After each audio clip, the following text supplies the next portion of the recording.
Bismillahirrahmanirrahim. Assalamualaikum warahmatullahi wabarakatuh.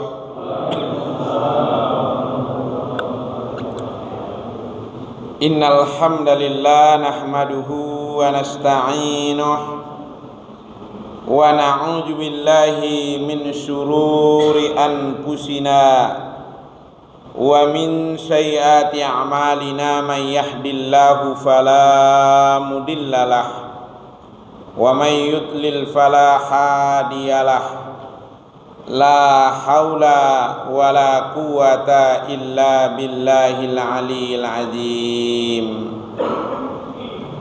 Asyhadu an la ilaha illallah wahdahu la syarikalah wa asyhadu anna Muhammadan abduhu wa rasuluh la nabiyya ba'dah. Allahumma salli ala Muhammadin wa ala alihi wa sahbihi wa man tabi'ahum bi ihsanin ila yaumiddin. Ma'asyiral muslimin wal muslimat rahimakumullah. Bapak-bapak dan ibu-ibu hadirin yang dirahmati yang dimuliakan Allah Subhanahu wa taala. Segenap para asatidz, para hujat, para tokoh masyarakat yang kita muliakan, para pengurus DKM Masjid Al-Amanah, para orang tua, para sesepuh kita baik bapak maupun ibu, mudah-mudahan semuanya sehat walafiat dalam lindungan Allah Subhanahu wa taala. Dikaruniakan kepada kita rezeki yang halal dan barokah, istiqomah dalam iman dan Islam.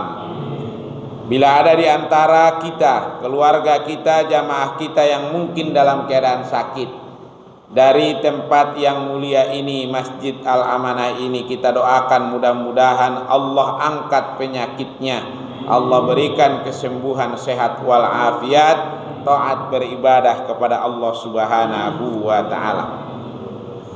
Dan yang sudah meninggal dunia dari orang-orang tua kita, guru-guru kita, keluarga kita, jamaah kita yang tadinya aktif memakmurkan Masjid Al-Amanah ini, kita doakan mudah-mudahan mereka semuanya dapat ampunan Allah Subhanahu wa taala. Diluaskan dan dilapangkan kuburnya, dijadikan kubur mereka raudhatam mir riyadil jannah. Dan wabil khusus kepada para jamaah kita, keluarga kita, saudara-saudara kita yang tahun ini insya Allah akan berangkat melaksanakan ibadah haji ke Makkahul Mukarramah, kita doakan mudah-mudahan mereka semuanya sehat walafiat, dimudahkan Allah ibadahnya di sana sehingga meraih haji yang mabrur, sa'i yang maskur, wa jamban makfur. Amin ya rabbal alamin. Ada jamaah kita Pak yang berangkat tahun ini? Belum ya? Iya.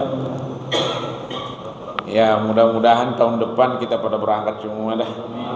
Amin ya rabbal alamin. Iya. Daftar sekarang 20 tahun lagi. Baik Bapak dan Ibu hadirin yang dirahmati yang dimuliakan Allah Subhanahu wa taala. Mengawali taklim kita ini kita bacakan satu hadis dari hadis arba'in. Bismillahirrahmanirrahim. Ani bin Umar radhiyallahu anhu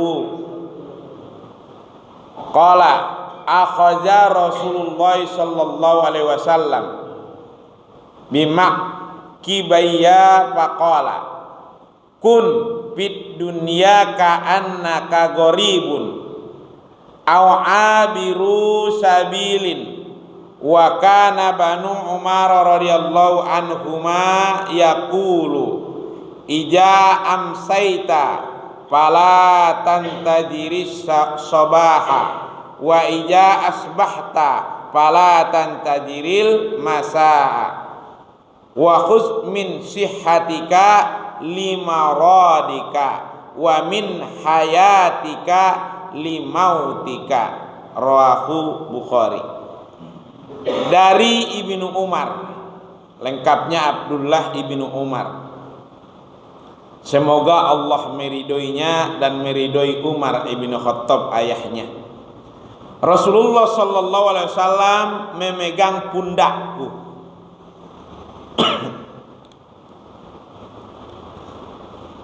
Ibnu Umar dipegang pundaknya sama Rasul, ya Allah. Ini nikmat banget. Kita tidak bertemu, jangankan memegang pundak kita, melihat wajah Rasul pun kita tidak. Ya, mudah-mudahan paling tidak dalam mimpi kita bisa bertemu dengan Rasulullah sallallahu alaihi wasallam. Ya, saya kadang-kadang kalau ada hadis kayak begini saya terharu, Pak. Saya bisa rasanya nikmatnya bertemu Rasulullah itu. Ibnu Umar dipegang pundaknya sama Rasul. Pertama, sentuhan Rasul itu menandakan kasih sayang. Yang kedua adalah sentuhan Rasulullah kepada Ibnu Umar agar Ibnu Umar memperhatikan apa yang mau disampaikan, apa yang mau dikatakan oleh Rasulullah. Jadi Rasulullah itu adalah seorang murabbi, seorang guru yang luar biasa. Dia tahu kapan dia bertindak, dia tahu bagaimana dia berucap agar ucapannya diperhatikan. Jadi kita pun kalau ada hal-hal penting yang mau kita sampaikan kepada anak cucu kita, itu boleh genggam tangannya, boleh rangkul pundaknya, baru katakan. Rasulullah memegang pundakku, kata Ibnu Umar, kemudian bersabda, kun fid dunya ka'annaka gharibun. Di dunia ini jadilah kamu seperti orang asing, seperti orang yang mau nyebrang. Gharibun au abiru sabilin. Wa kana ibnu Umar radhiyallahu anhuma yaqulu. Kemudian Rasul masih berkata, jika kamu seperti orang asing, seperti yang mau menyeberangi jalan. Lalu Ibnu Umar berkata, jika kamu ada di sore hari, jangan menunggu sampai pagi. Bila kamu ada di pagi hari, jangan menunggu sampai sore. Wa khus min sihatika limaradika. Gunakan sehatmu sebelum sakitmu, dan gunakan waktu hidupmu wa min hayatika, waktu hidupmu limautika, sebelum kematianmu. Bapak dan Ibu hadirin yang dirahmati, yang dimuliakan Allah, Ramadan 1444 Hijriah sudah selesai. Sudah sebulan kita tinggal. 1 Syawal, Idul Fitri, bahkan sebulan Syawal ini juga udah selesai. Sekarang udah Dzulqa'dah, bentar lagi Dzulhijjah. Artinya terus berjalan. Apakah di Ramadan kemarin dia itu mantap ibadah syiamu Ramadan, qiyamul lail, tadarus Al-Quran, tarawih, dia bersedekah, dia zakat fitrah atau tidak? Yang jelas Ramadan sudah selesai. Mau ibadah mau nggak ibadah, Ramadan sudah selesai. Nggak ada cerita si fulan kemarin belum banyak bersedekah, belum bisa datang ke masjid, dia nggak ikut taraweh, tunggu dulu Ramadan nambah. Nggak ada, terus selesai udah. Idul Fitri 1 Syawal, dia mau ikut sholat id atau tidak, punya opor atau nggak punya opor, hari raya selesai. Hari raya selesai. Puncaknya nanti, mau dia ibadah selama hidupnya atau dia bermaksiat selama hidupnya, pasti mati. Iya kan Pak ya? Pasti mati. Yang kaya mati, yang miskin apalagi mati. Semua kita ini bakal mati. Ada yang menggunakan hidupnya itu untuk ibadah, untuk mencari ridho Allah. Ada yang menggunakan hidupnya itu untuk memuaskan hawa nafsu. Ada yang memaksakan diri, ada yang berusaha, ya Allah, berapa lama lagi lah ini? Berapa lama lagi lah hidup ini? Dia lama-lama di masjid, dia betah di masjid. Dia betah menyebut asma-asma Allah. Dia betah bermunajat kepada Allah. Ada yang dia betah walaupun kadang-kadang umur sudah 60, 65, 70 tahun masih nongkrong-nongkrong aja. Enggak apa-apa, ntar juga mati. Tinggal nunggu aja. Iya kan?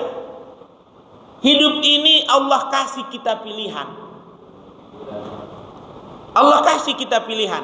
Allah kasih petunjuk kalau ini untuk keselamatan, ini untuk buat celaka. Fa'alhamaha fujuraha wa taqwaha. Ada jalan fujur, ada jalan takwa. Potensi untuk itu sama-sama ada. Yang bersedekah, yang infak, yang menafkahkan hartanya di jalan Allah, tidak bakalan nyesal di dunia dan di akhirat. Tidak bakal nyesal. Orang-orang yang mengeluarkan hartanya untuk kemakmuran masjid, untuk syiar-syiar dakwah Islam, untuk yang namanya hidupnya majelis-majelis Al-Quran, tidak bakalan nyesal dia. Yang disebutkan di Quran orang nyesal, orang yang justru tidak mau bersedekah. Fayaqula rabbi laula akharatani ila ajalin qarib.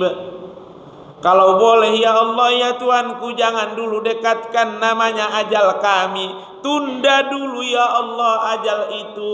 Jangan matikan kami. Tapi nggak bisa. Kemudian fa'asaddaqo, mapa minta ditunda, pingin sedekah. Wa akum minas sholihin, pingin jadi orang saleh. Ini jadi orang saleh. Nggak bisa. Kalau cuman ngomong begitu, Fir'aun juga ngomong waktu mau meninggal. Waktu mau mati Fir'aun, kita baca di Quran itu Fir'aun juga, saya percaya dengan Tuhannya Musa. Cuman kata malaikat pencabut nyawa, telat udah telat, udah gak bisa lagi.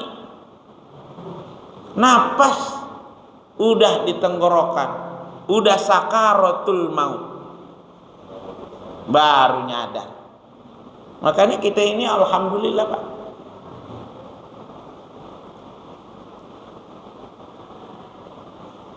salah satu yang menghambat rezeki adalah cepat pulang dari masjid, lambat datang.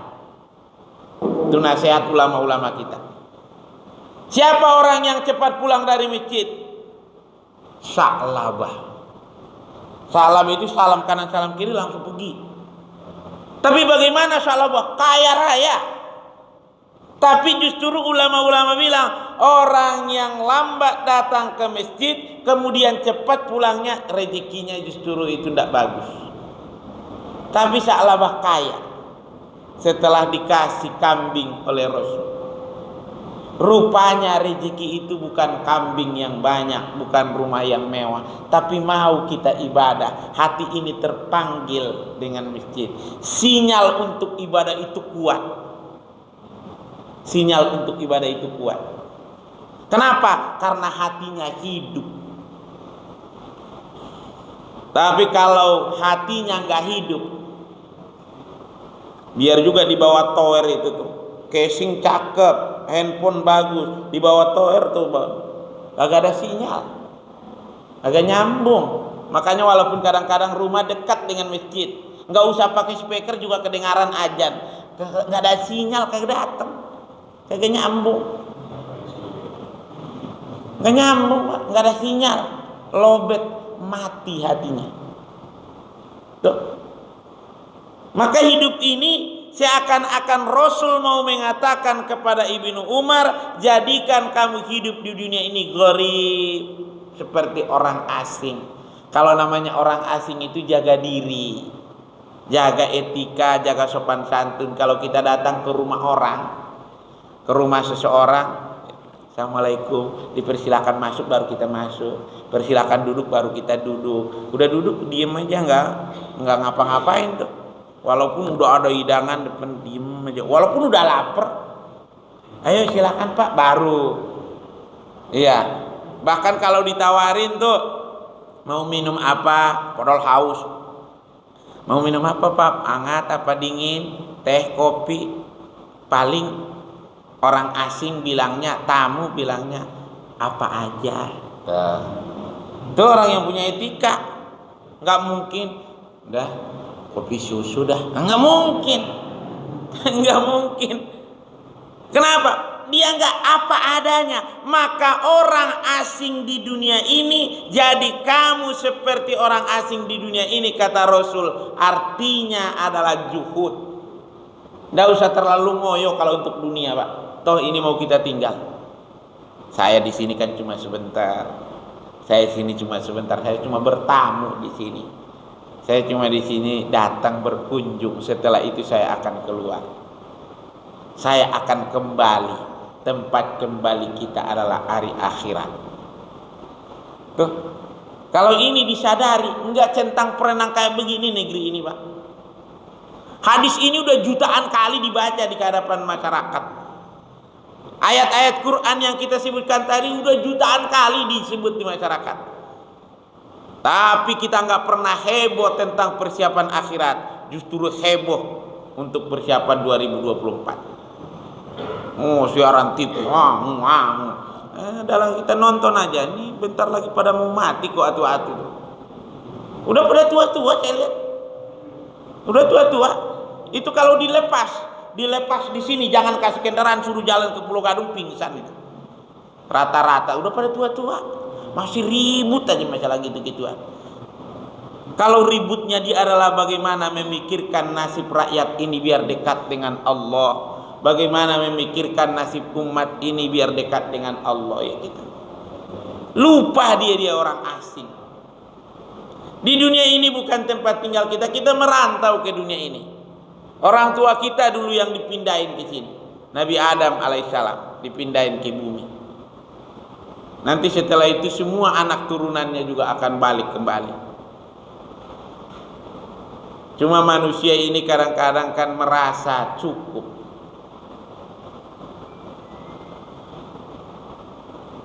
Iqra bismi rabbikal ladzi khalaq, khalaqal insana min 'alaq. Iqra wa rabbukal akram alladzi 'allama bil qalam, 'allamal insana ma lam ya'lam.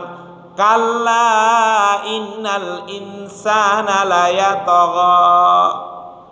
Sesungguhnya manusia itu merasa melampaui batas.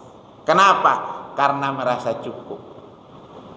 Ar-ra'ahustaqna, dia lihat dirinya cukup, serba punya. Padahal sebelumnya Allah cerita, kau itu cuma setetes air hina yang nempel di dinding rahim, kemudian kau dibentuk menjadi manusia. Tapi setelah sampai di dunia, melampaui batas.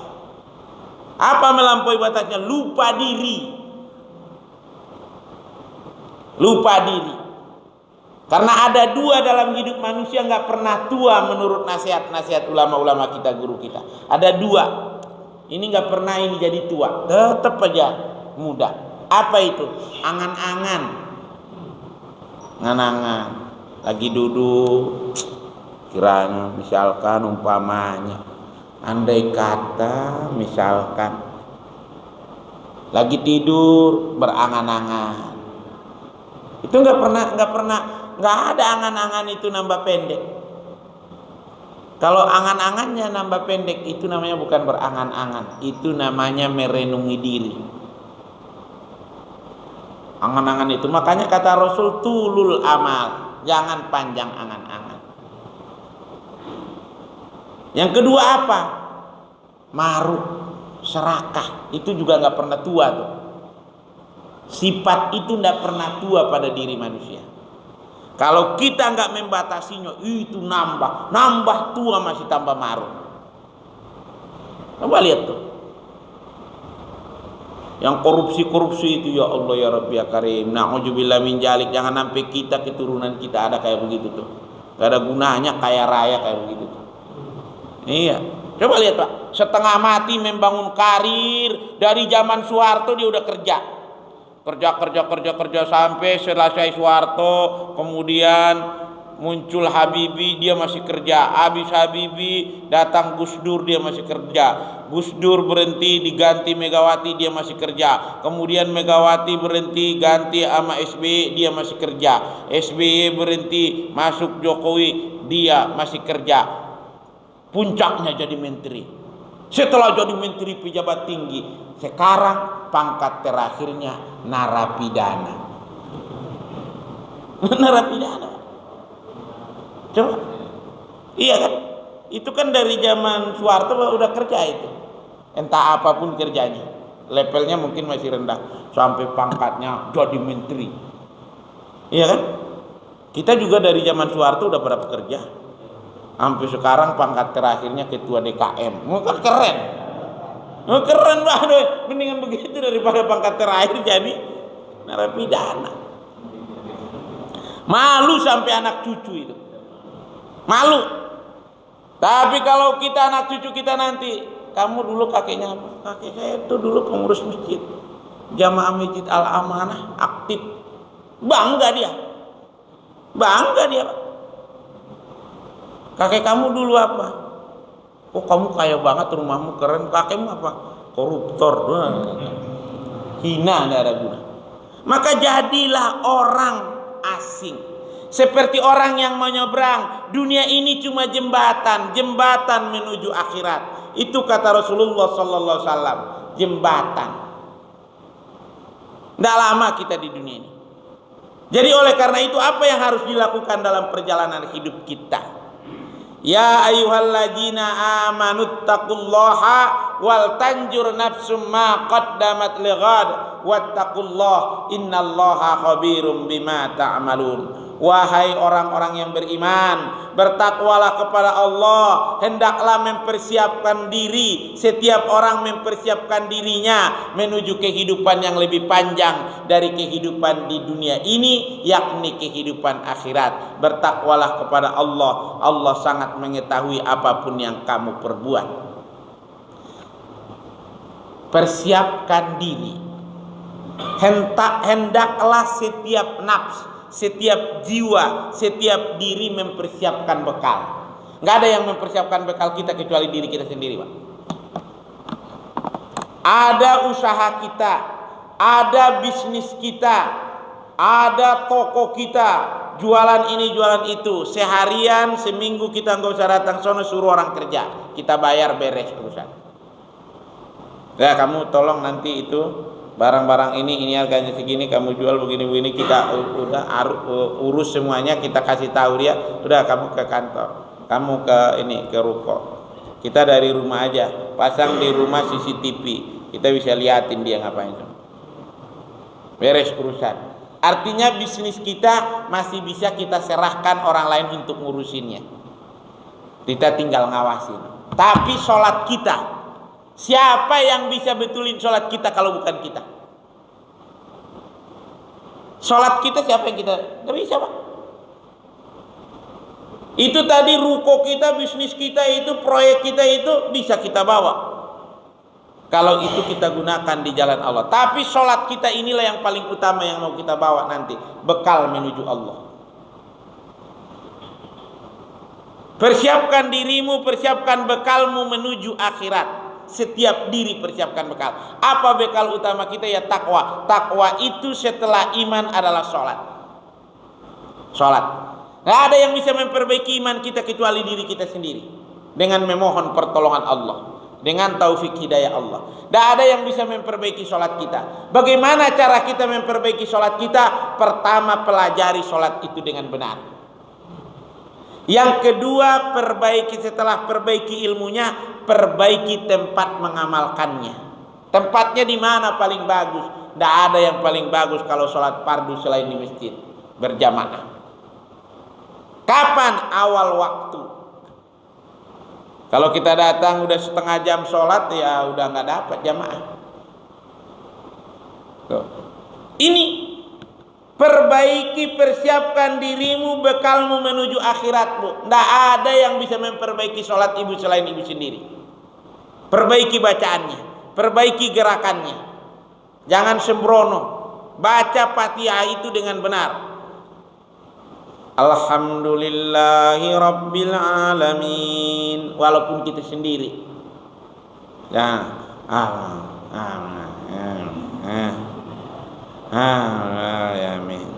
baca yang benar. Karena itu untuk kita. Baca yang betul-betul baca.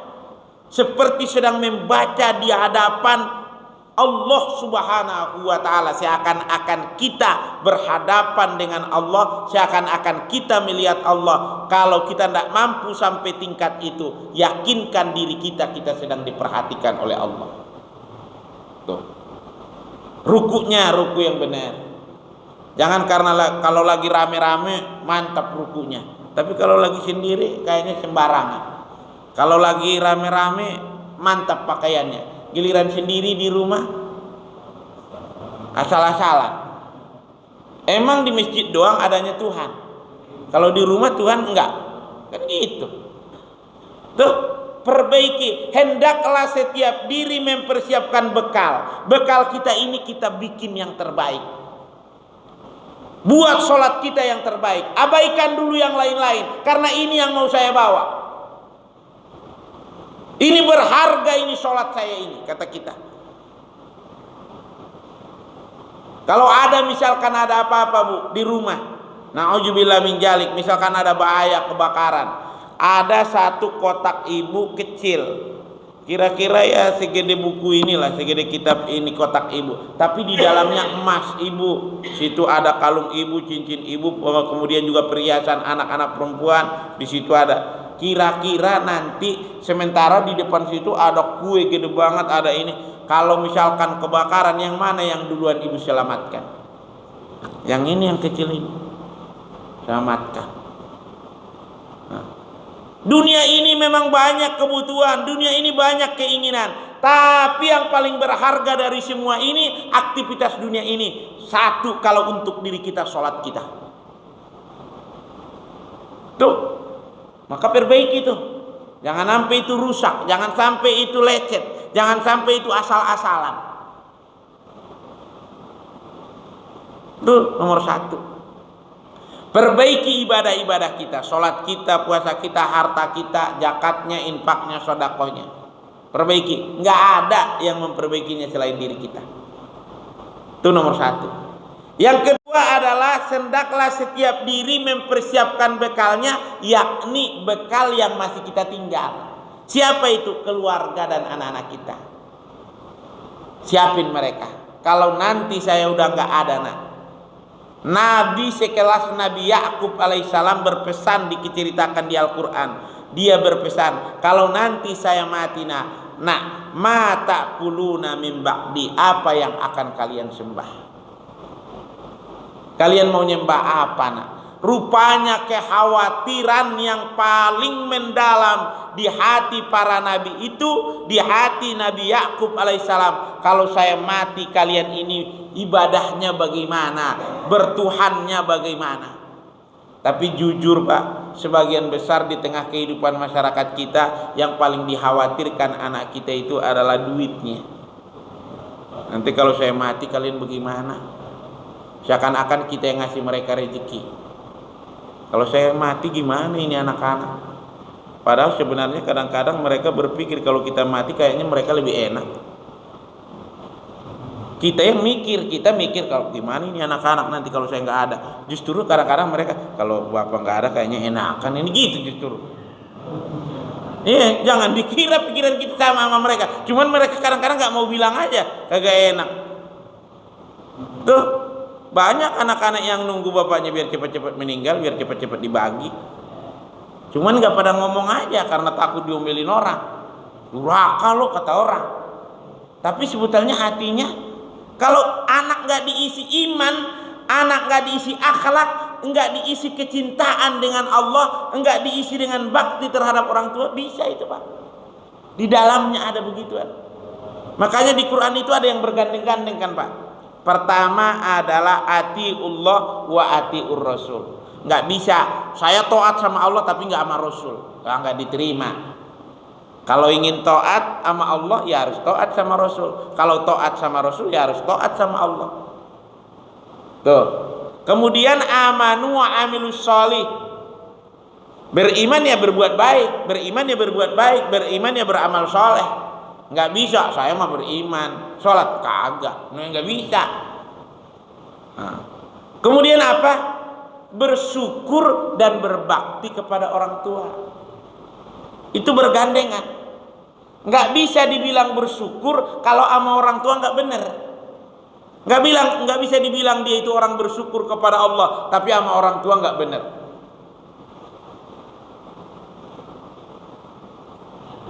Ayatnya memang bilang begitu. Jadi bersyukur kepada Allah, berbakti sama orang tua. Ada orang rajin ibadah, rajin sholat, rajin ini, rajin baca Quran, sama orang tua ribut. Sama orang tua bermasalah, nggak bisa, sama itu, nggak taat itu namanya. Perbaiki hubungan kita dengan Allah dengan bersyukur, berbakti sama orang tua.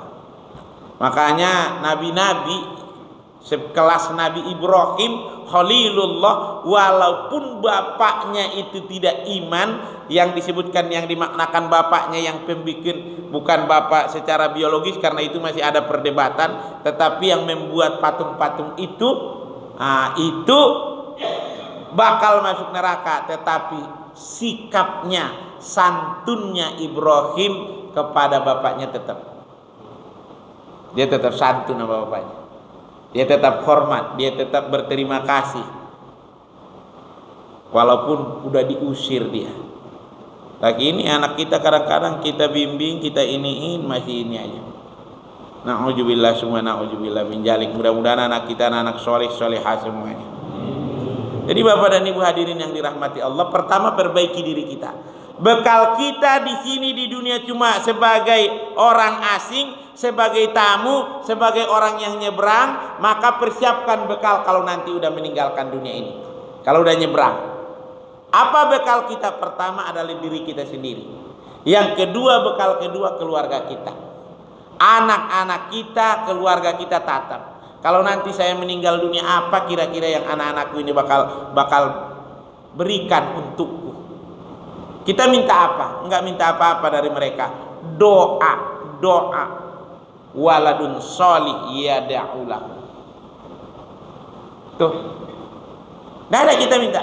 Karena kita nggak perlu lagi kalau berbentuk material. Kalau kita udah dimasukkan ke liang lahat, masuk, tutup apa yang kita dambakan. Orang-orang pulang semuanya, rumah mulai sepi, tamu-tamu yang datang tadinya mengurus fardu kifayah kita, yang ikut nyolatin kita, yang ikut mengantar jenazah kita, satu-satu sudah mulai pulang.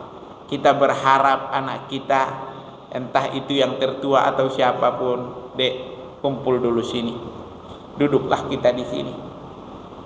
Saya tahu kita semua berduka, saya tahu kita semua sedih ditinggalin bapak, saya tahu kita semuanya juga sedih ditinggalkan ibu.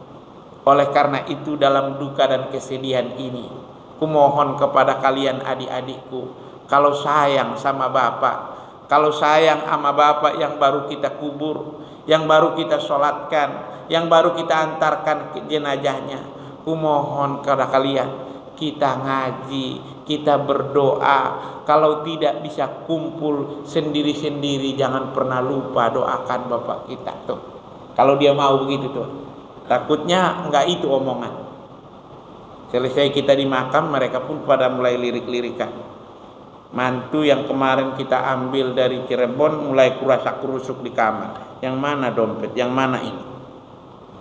Takutnya itu. Kalau kita mau mereka duduk melingkar, gimana? Bekal apa yang mau kita kasih buat bapak tuh? Bekal apa ya dek yang mau kita kasih buat ibu yang sudah ngurusin kita? Ada yang mau ngomong begitu. Ya Allah. Makanya tatap-tatap sekarang. Lihat-lihat tuh sekarang anak-anak kita tuh. Tuh, Bapak dan Ibu hadirin yang dirahmati yang dimuliakan Allah. Kemudian bekal ketiga, karena ini dalam meninggalkan dunia ini, setelah perbaiki diri kita. Jangan terlalu berharap banyak dengan yang lain. Kemudian anak-anak kita, berikutnya sahabat-sahabat kita. Bersahabatlah dengan orang-orang solih. Berkumpullah dengan orang-orang yang beriman, yang taat kepada Allah. Kelak kalau kita meninggal dunia, kita tinggalkan dunia ini, kita tinggalkan sahabat-sahabat kita yang solih. Ada sahabat-sahabat kita yang takwa kepada Allah, yang akan meneruskan perjuangan kita, yang akan mau mendoakan kita juga. Tuh. Maka teman-teman yang cuma ngurusin kesenangan dunia, mulailah batasi bersahabat dengan mereka. Sekedar kenal oke, sekedar bekerja iya, tapi kalau untuk jadi sahabat, maaf. Walaupun ini tidak begitu kaya, walaupun ini tidak begitu pintar, walaupun ini tidak begitu banyak memberikan keuntungan uang kepada saya, tetapi ini adalah sahabat yang sering mengingatkan saya agar ingat kepada Allah. Genggamlah dia, jadikan dia sahabat kita. Tuh, karena dia yang sering. Kadang-kadang yang begituan kurang suka kita. Kita justru turut sama teman yang suka ngingatin ibadah, ngingatin ngaji. Itu kadang-kadang kita kayak punya surga aja. Banyak orang gak suka. Dari zaman dulu itu, bukan sekarang. Dari zaman dahulu kala, dari zaman Nabi Nuh sampai hari ini, orang-orang soleh itu memang banyak gak disukai. Dan yang pembenci dari orang-orang soleh itu, para nabi, para rasul, dan orang-orang yang takwa di belakang mereka, itu dibenci paling besar oleh dua kelompok. Pertama, para pejabat. Maka Ibrahim musuhnya bukannya orang biasa. Ibrahim itu musuhnya Namrud, raja. Karena raja-raja ini nggak suka diingatin yang baik-baik. Raja-raja yang jahat, yang soleh iya, tapi dikit banget raja yang soleh. Banyakan nggak bagus. Nggak percaya, lihat aja, nggak usah jauh-jauh. Di Indonesia aja liatin, dari sekian banyak yang udah jadi pemimpin negeri kita, yang bagus ada berapa? Kan udah ada 7 tuh. Soekarno, Soeharto, Habibie, Gus Dur, Megawati, SBY, Jokowi. Udah ada 7 nih. 1 perempuan. Yang paling bagus, yang paling soleh mana tuh? Yang perempuan kali nih. Barangkali. Iya. Tuh, mana yang kira-kira dekat dengan ulama, senang dengan ulama, mau banyak tuh. Buya Hamka dijeblosin ke penjara, bukan karena tetangganya. Iya kan? Kejadian Priuk, ulama-ulama tuh. Sampai terakhir KM 57. 50. Tuh. Tuh Bapak-bapak, saudara-saudara hadirin yang dirahmati, yang dimuliakan Allah. Memang musuh itu dari zaman dulu, udah takdirnya begitu. Baru yang kedua, siapa lagi yang gak suka dengan orang-orang soleh ini? 1 tadi penguasa-penguasa yang jolim. Yang kedua adalah orang-orang kaya. Orang-orang kaya kurang suka sama banyak orang kaya nggak suka sama. Siapa contohnya? Fir'aun sama Korun tuh. Nabi Muhammad Rasulullah SAW banyak sahabatnya yang kaya banyak, tapi ada juga sahabatnya setelah kaya jadi musuh bagi dia. Itu tadi Sa'labah. Tuh, emang penyakit. Nah, makanya kita ini kalau kaya-kaya tambah dekat. Saya dengar-dengar ada itu info-info itu ya, ada orang kaya mau umrohin si RW. Lah kita nggak usah se-RW. Ini berapa orang kita di masjid ini? Segini aja diumrohin, alhamdulillah. Cuman sayangnya kita yang hadir di sini kayaknya nggak ada yang punya duit untuk umrohin segini banyaknya. Kenapa? Karena orang-orang soleh biasanya nggak begitu kaya-kaya. Tapi ada Pak, ada. Alhamdulillah. Ada tuh katanya rencana dia mau ngasih 1.000 orang ya. 1.000 orang untuk umroh. Kalau 1.000 kali 20 juta. Berarti haji juga. Masya Allah. Itu luar biasa. Tapi kita kalau bisa sih berpikirnya, berharapnya, berdoanya kepada Allah, jangan diumrohin, ngumrohin. Ya Pak ya. Kalau bisa itu kita berdoanya, ya Allah, mudah-mudahan ada yang mengumrohkan saya. Jangan itu doa kita.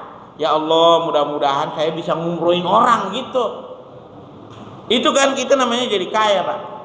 Jangan doanya salah. Ya Allah, mudah-mudahan ada yang ngumrohin saya, ada yang berangkatin haji, ada yang ngasih biaya.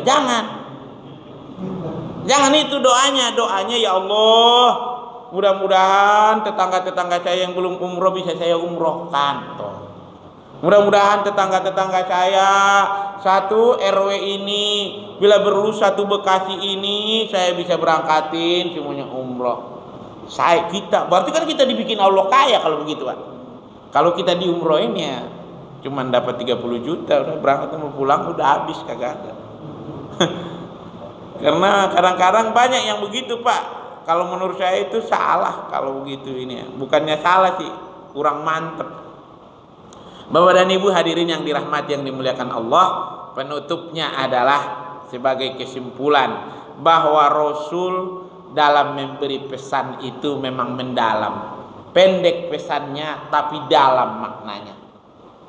Dipeluk, dipegang pundaknya Ibnu Umar, jadilah kau di dunia ini goribun abi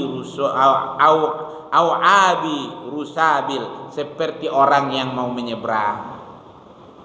Kata Rasul kepada Ibnu Umar cuma dua, jadi orang asing seperti orang yang lagi nyebrang.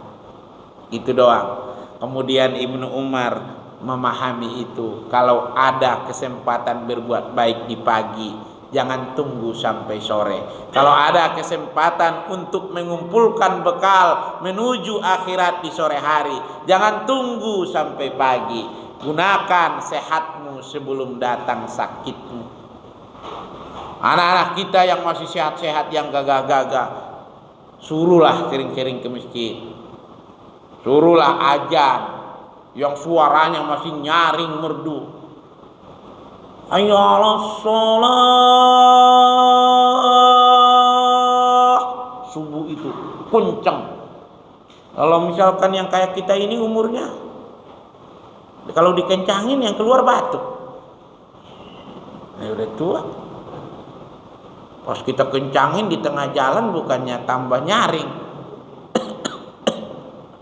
batuk.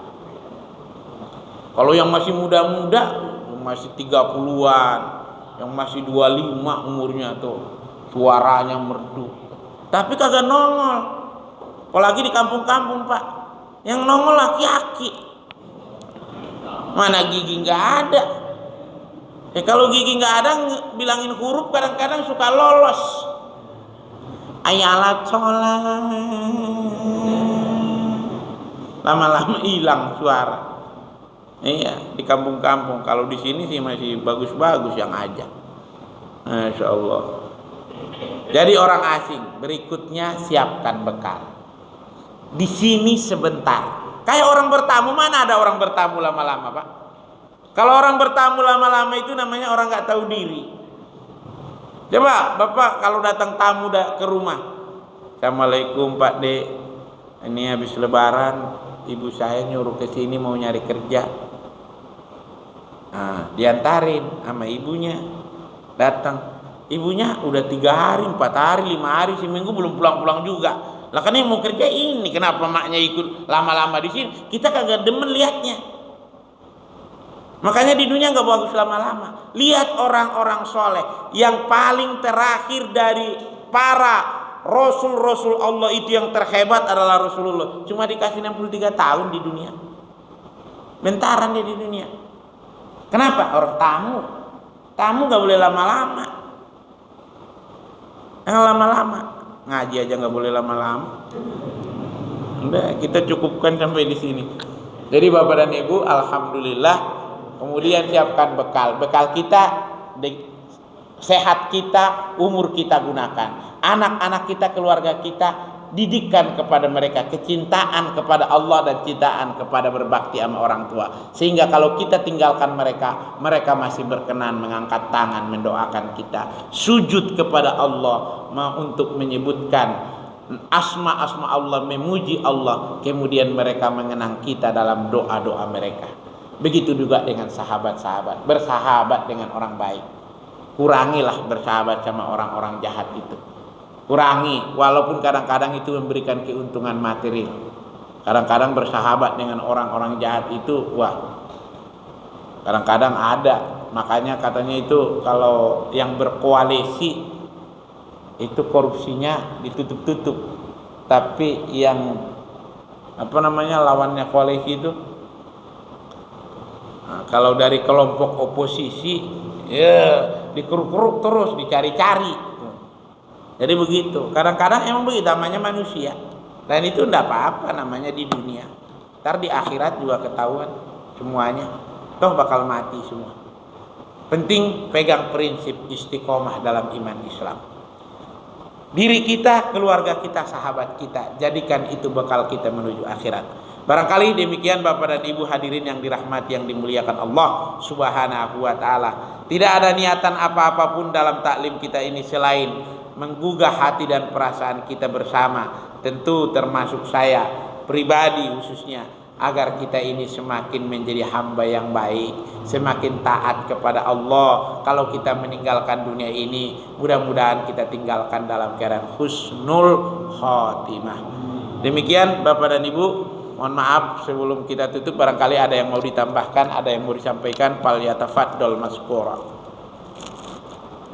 Silakan Pak, yang mau menanyakan secara waktu. Saya menanyakan itu di sholat itu kan, kalau bahasa kita masih bahasa saya pernah gitu bahasa kata waktu terus imam baca surat itu katanya kita minimal aja. Sebaiknya baca kata itu kita mengikuti atau nanti belakang fokus. Iya Pak. Gimana? Atau belakang setelah imam baca surat. Iya. Iya Pak. Alhamdulillah. Itu Pak, itu aja. Makasih Pak. Jadi ada dua pendapat. Pertama adalah yang ini dulu, yang pasti tidak boleh mendahului imam, baik dalam bacaan maupun dalam gerakan. Nggak boleh mendahului imam. Siapa orang yang mendahului imam, dalam kitab hadis Riyadus Sholihin itu orangnya nanti dibangkitkan berwajah keledai. Wow. Di dunia cakep, di akhirat wajahnya wajah keledai. Nah, nggak boleh mendahului imam. Kemudian tentang bagaimana membaca Fatihah, kapan kita baca Fatihah? Pertama, pendapat pertama, kita baca Fatihah mengikuti imam tapi tidak mendahulinya. Ya. Alhamdulillahi Rabbil Alamin. Imamnya kita Alhamdulillahi Rabbil Alamin. Ar-Rahman, ya sir, jangan sama-sama kencang nanti jadi dua imam. Kalau imamnya jahar ya kita tetap sir, tapi kira-kira terdengar oleh telinga kita.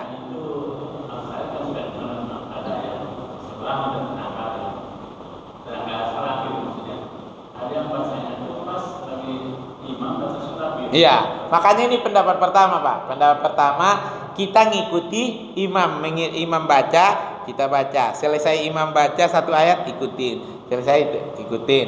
Pendapat kedua, waktu imam baca Fatihah itu jahar, kita simak, dengerin. Setelah amin, baru kita baca Fatihah. Imam nanti ada jeda antara setelah amin sebelum dia baca surah beberapa saat, dia jeda. Baru selesai kita baca Fatihah, baru kita kemudian menyimak bacaan dari imam surah yang dibaca. Nah itu Pak. Jadi ada dua pendapat. Ada pendapat ketiga, enggak usah baca sama sekali, dengerin aja, dua-duanya simak. Iya. Ada yang begitu. Cuma itu sudah menjadi masalah khilafiyah. Yang mana yang paling bagus? Yang paling bagus adalah semuanya bagus asalkan sholat bener. Yang nggak bagus itu kagak sholat. Kalau saya sudah mengikuti itu yang asal pesantren itu. Iya. Mengikuti di belakang. Iya. Jadi itu semuanya ini Pak, semua bagus-bagus. Saya tidak, karena bukan kapasitas kita untuk mengatakan ini lebih bagus daripada ini. Karena itu kan pendapat ulama-ulama besar yang kalau dibandingkan dengan ilmu kita ya nggak ada apa-apanya kita.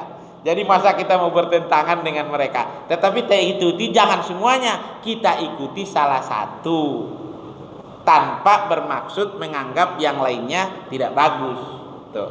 Kita misalnya ikut, saya habis imam baca saya ikut, alhamdulillahirabbil alamin, alhamdulillahirabbil alamin, arrahmanir rahim, arrahmanir rahim, maliki yaumiddin. Kita ikut terus. Atau yang tadi. Nah, kenapa? Karena ngikutin itu udah bagian dari nyimak. Kemudian yang berikutnya adalah yang harus kita ingat dalam sholat itu, dalam memperbaiki sholat ini, rukunnya kan ada tiga bagian, bukan rukun sholat cuma 3. Rukun sholat itu ada 3 bagian. Pertama adalah rukun qauli, ucapan. Nggak boleh Pak begini, maaf, nggak boleh. Harus bunyi Allahu Akbar, bunyi qauli. Takbiratul ihram adalah rukun dari, enggak ngangkat tangan enggak apa-apa, tapi kalau enggak Allahu Akbar enggak jadi. Harus bunyi lafaz Allahu Akbar, minimal kita yang dengar. Jangan enggak bisa itu. Rukun qauli itu takbiratul ihram, Al-Fatihah, kemudian tahiyat akhir. Yang lainnya sunnah, bukan rukun. Qauli. Salam, satu lagi salam. Assalamualaikum. Ya enggak boleh. Kok enggak bunyi? Saya mah dalam hati. Enggak boleh dalam hati. Itu namanya aliran batiniah. Aliran kebatinan. Kalau dibatin doang harus ini. Tuh Pak. Jadi kita pelajari ilmunya. Baru ada namanya rukun fi'li. Kan qauli fi'li, perbuatan. Yang rukuknya bukan bacaannya. Bacaannya sunnah, rukuknya semampu kita, sebagus yang bisa. Pakai tumakninah. Allahu Akbar, Sami Allahu liman hamidah. Pakai tumakninah. Jangan pakai tumakninah, tenang dulu. Sujud, duduk antara 2 sujud, itu fi'li, rukun fi'li. Iya, tentu untuk yang mampu. Kalau nggak mampu, ya semampunya. Nggak mampu sujud karena mungkin di kursi begini nggak bisa nyentuh ke tempat sajadah tuh. Rukun qauli, rukun fi'li. Satu lagi namanya rukun qalbi. Niat tuh. Niat itu jangan nggak berniat. Harus berniat mau sholat. Di mana? Di hati. Boleh diucap, boleh. Tapi yang harus di hati. Diucap di hati nggak ada, nggak bisa. Di hati ada, nggak diucap nggak apa-apa. Tuh. Di hati ada, di ucapan ada, boleh. Tapi niat ucapan sebelum sholat. Kalau niat waktu di hati pas takbiratul ihram, Allahu Akbar tuh di hati tuh kita mau sholat. Sholat apa? Berapa rakaat? Karena Allah. Itu di hati. Kalau sebelum sholat boleh. Usolli sebelum sholat. Jangankan baca usolli udah datang Pak, boleh orang belum sholat. Kan yang dibilang sholat dari takbiratul ihram sampai salam, itu yang dibilang sholat. Jadi orang kalau belum sholat, biarin aja orang belum sholat. Pas mau udah habis qomat pada diri, udah datang, alhamdulillah, belum sholat gak apa-apa. Tapi kalau udah takbiratul ihram, Allah, baru datang, jangan membatal sholatnya. Tuh, itu Pak perbaikan sholat tuh. Ya, alhamdulillah. Ada pertanyaan ibu-ibu? Kayaknya nggak ada, udah cukup.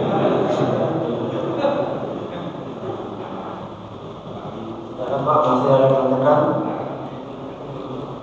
Cukup? Alhamdulillah. Ibu? Ya Bu, silakan Bu kalau ada. Oh cukup, alhamdulillah. Emang ibu-ibu kalau yang begini-ginian cepet cukup. Nah.